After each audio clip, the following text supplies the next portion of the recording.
អ្នកទាំងអស់គ្នាអបសុនេះយើងនឹងនិយាយពីលុ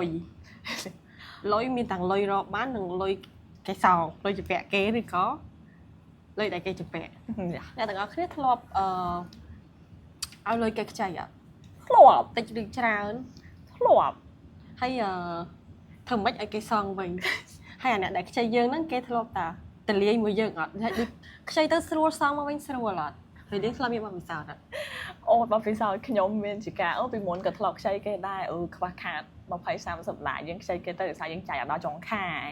ដល់ពេលបាក់លុយមកក៏សងគេវិញទៅពីមុនតែឥឡូវអត់សូវខ្ចីគេទេដោយសារអីគេលែងឲ្យខ្ចីថាលេងលើគេសម្រួលលុយបានដល់ទៅចាប់គេវាថាយើងរៀបចំហិរញ្ញវត្ថុវារៀងគាត់បានជាងមុនខ្ចីគេដែរតែខ្ចីធ្វើអីផ្សេងខ្ចីអាខ្វះចាយហ្នឹងទេហើយ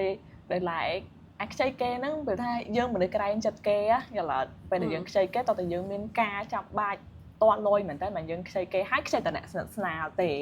មិត្តភក្តិស្និទ្ធអីស្និទ្ធដែលយើងដឹងថាគេរៀងគ្រាន់ដើរជាងយើងខ្ចីទៅអត់មានប៉ះពាល់ដល់សុខភាពគេរាល់ថ្ងៃទេ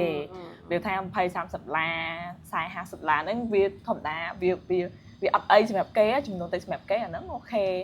ខ្ចីគេចឹងទៅហើយឲ្យគេខ្ចីហ្នឹងក៏ធ្លាប់ដែរមិនថាតិចតួចក្តីច្រើនក្តី10ឡា20ឡា30ឡាសិតតែធ្លាប់ឲ្យគេខ្ចីណាវាមានដល់100-200ទៀតក៏ធ្លាប់មានដែរគ្រាន់តែថាយើងឲ្យខ្ចីមើលមនុស្សដែរមកខ្ចីដែរដោយសារអីយើងមនុស្សក្រែងគេដល់ពេលយើងជាម្ចាស់អំណុលវិញយើងក្រែងគេទៀតអត់ហ៊ានទាគេទេអត់ចេះទាគេទេហាមាត់អស់ហើយវាដល់ថ្ងៃវាថាគេចាំថ្ងៃច័ន្ទអញ្ចឹងបងថ្ងៃច័ន្ទហីប៉ុណ្ណឹងហើយគេអត់សេនក៏អត់ reply អត់ប៉ុណ្ណឹងទៅលុយហ្នឹងចោលទៅចេះអីចឹងទៅចាធ្លាប់ខ្ចីគេឲ្យសន្យាថាឲ្យពេលនេះតែពេលដល់ពេលអត់មានលុយឲ្យគេអត់អារឿងសន្យាហ្នឹងចឹងដែរវាថាយ៉ាងហោចណាស់យើងដឹងថាយើងបានលុយប្រវល់ឲ្យគេវិញពេលណាកុំឲ្យយើងសន្យាខ្ចោលដោយសារអីនៅពេលដែលយើងប្រាប់គេអញ្ចឹងគេក៏ចាំលុយហ្នឹងគេមិនចាំលុយក៏គេ note ទុកដែរថាអូខេបើប្រាប់ថាថ្ងៃ5សងតែដល់ពេលថ្ងៃ5យើងអត់ប្រាប់គេថាមានបញ្ហាអីយើងសងអត់ទាន់ឬក៏អីខ្ញុំជឿថាអ្នកដែលយើងស្គាល់គ្នាគេយល់ហេតុផលអីយល់អត់ឧទាហរណ៍ថាយើងបាក់លុយថ្ងៃរហូតដល់28យើងសន្យាគេថាអូខេ28បាក់លុយចាំខ្ញុំសងប៉ុន្តែខែហ្នឹងក្រុមហ៊ុនវាលេតបើទៅដល់ថ្ងៃ1អញ្ចឹងយើងប្រាប់តាមតំណែងហ្នឹងទៅថារាល់ដងក្រុមហ៊ុនឯងបើ28ទេតែសារហ្នឹងវាលេតដល់ថ្ងៃ1អញ្ចឹងសុំលើកដល់ថ្ងៃ1មូលហេតុហ្នឹងគឺដោយសារយើងវាអត់ទាន់បានពិតមែនយល់អត់យើងមិនថាលេះវាថាជំពាក់ពីនេះទៅដាក់ពីនោះហ្នឹងខ្ញុំក៏ធ្លាប់ឃើញដែរអ្នកស្គាល់វាថាពេលលេះចេះមួយចេះពីរខ្ចីពីនេះ50ឡាមូលហេតុបងផ្ទះដល់ពេលហើយយកទៅសងពីនោះក៏ប៉ិតលុយហ្នឹងគឺម្នាក់ហ្នឹងចាយលើសអត់ចាំបាច់ម្នាក់ហ្នឹងចាយលើសយកទៅដើរលេងយកទៅដើរអីទេដល់ពេលជំពាក់គេពីនេះពីនោះច្រើនពេកទៅវាសងគេអត់ផត់ចាប់ខ្ចីពីនេះទៅលួសអំណុលពីនោះបន្តិចមកវាជុំទៅប៉ុណ្្នឹងឯងប៉ុន្តែបកទៅដល់រឿងដែលយើងឲ្យលុយគេខ្ចីវិញចាមានជាការក្រែងចិត្តគេមិនហ៊ានទាគេទេគេអត់ហ៊ានឆាតចោលសុខចិត្តចោលលុយហ្នឹងដោយសារអីមិនចេះទាមិនចេះទឹកទាលុយពីណាគេទេអញ្ចឹងអ្នកនរគ្នានៅពេលដែលខ្ចីលុយឬក៏ឲ្យលុយគេខ្ចីគឺត្រូវតែមានការប្រុងប្រយ័ត្នដូចគ្នាជាពិសេសអ្នកមានលុយឲ្យគេខ្ចីជៀសវាងចេះយកទុកធុរៈគេក្រែងចិត្តគេតែគេមិនក្រែងចិត្តអ្នកវិញឧទាហរណ៍ថាឲ្យលុយគេខ្ចី100គេថាលុយហ្នឹងអត់ទាន់ត្រូវការអីដល់ពេលយើងត្រូវការទីគេមកវិញគេអត់ឲ្យគេអត់ឡើងនិយាយចូលអីចូលចាខាត់លុយតទេអញ្ចឹងមើលទៅវាថាគ្នាយើងស្គាល់គ្នាហ្នឹងវាមិនអីទេវាថាជួយតល់គ្នាទៅវិញទៅមកណាចុះលីណាមានបទពិសោធន៍អីអញ្ចឹងសួរតែខ្ញុំអញ្ចឹងក្រែងចិត្តគេដូចខ្ញុំអត់ខ្ញុំក្រែងចិត្តងាប់ចោលអញ្ចឹងបានអត់ហ៊ាននិយាយអីទាំងអស់សួររឿងមួយទៀតធម្មតាក្នុងនាមយើងជាអ្នក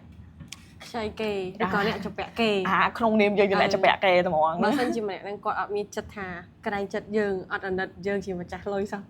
តែគិតថាគាត់ជាមនុស្សបែបណាយើងជំពាក់គេឬក៏យើងឲ្យលុយគេខ្ចីចាបើយើងជំពាក់គេហើយយើងអត់មានចិត្តសងគេសោះ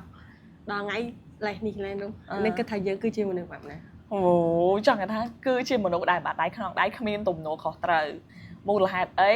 តែខ្ចីគេស្រួលមិនបានសងមួយគេអត់ស្រួលយល់អត់បើសិនជាយើងខ្ចីគេឲ្យលុយយើងខ្ចីយើងគួរតែដឹងថាគេយល់គេមានចិត្តយើងគេមានចិត្តគេចេះជួយហើយបានគេឲ្យលុយយើងខ្ចីលុយគេហើយយើងគេសុកយើងទៅខ្ចីឲ្យគេឲ្យខ្ចីដែរអញ្ចឹងគួរតែគិតផងថាគេមានចិត្ត គិតដល់យើងសង្ឃឹមថាយើងហ្នឹងក៏គិតដល់គេវិញដែរដោយសារអីលុយហ្នឹងគេខ្ចីគេមិនឲ្យទេគេឲ្យខ្ចីអញ្ចឹងយ៉ាងហោចណាស់មានទំនួលខុសត្រូវខ្លួនឯងថាយើងយកលុយគេមកទោះបីជាគេថាត្រូវការមិនត្រូវការក៏ដោយប៉ុន្តែយើងនេះមនសិការជាអ្នកខ្ចីគេនេះត្រូវដឹងផងថាអញខ្ចីលុយគេ